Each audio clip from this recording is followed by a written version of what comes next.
సోయి తప్పి మాట్లాడుతున్నాడు. గద్దర్ గురించి మాట్లాడినప్పుడు ఊరు దగ్గర పెట్టుకొని మాట్లాడితే బాగుంటుంది. గద్దర్ ఎవరు, గద్దర్ చరిత్ర ఏందనేది వాడు తెలుసుకోవాలి. వాడు తెలియకపోతే తెలుసుకోవాలి గద్దర్ చరిత్ర ఏందనేది.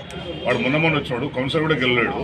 వాడు కౌన్సిలర్ గెలవకుండా ఎంపీ గెలిచి మంత్రి అయినాడు, కేంద్ర హోంశాఖ మంత్రి అయినాడు. అంతకుముందు సోయి లేకుండా మాట్లాడితే సమాజం, తెలంగాణ సమాజం సహించదు. బండి సంజయ్ మాటల్ని వెంటనే వెనక్కి తీసుకోవాలి. మరి సోయుడిని మాట్లాడుతున్నా, సోయి లేకుండా మాట్లాడుతున్నా, ఎవరెవరు చంపించుడు, ఎవరెవరు చంపించాడు, ఏం మాటలు మాట్లాడుతారు సందర్భం ఇది.